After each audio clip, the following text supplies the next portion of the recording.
The Adventure of the Engineer's Thumb by Sir Arthur Conan Doyle. Narrated by Phillips.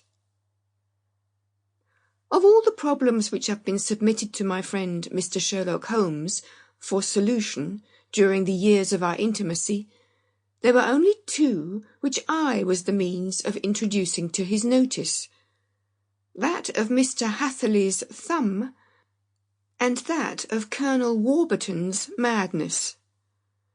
Of these, the latter may have afforded a finer field for an acute and original observer, but the other was so strange in its inception, and so dramatic in its details, that it may be the more worthy of being placed upon record, even if it gave my friend fewer openings for those deductive methods of reasoning by which he achieved such remarkable results.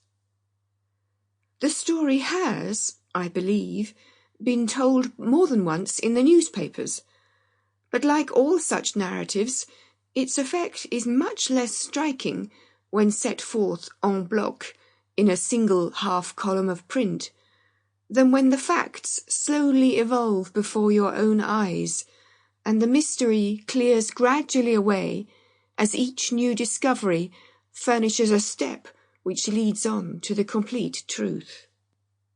At the time, the circumstances made a deep impression upon me, and the lapse of 2 years has hardly served to weaken the effect.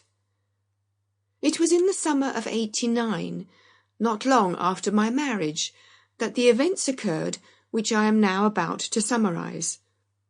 I had returned to civil practice, and had finally abandoned Holmes in his Baker Street rooms, although I continually visited him, and occasionally even persuaded him to forego his bohemian habits so far as to come and visit us. My practice had steadily increased, and as I happened to live at no very great distance from Paddington Station, I got a few patients from among the officials.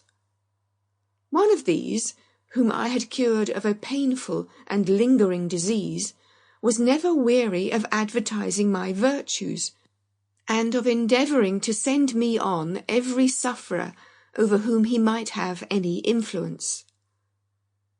One morning, at a little before 7 o'clock, I was awakened by the maid tapping at the door to announce that 2 men had come from Paddington and were waiting in the consulting room. I dressed hurriedly, for I knew by experience that railway... Sample complete. Ready to continue?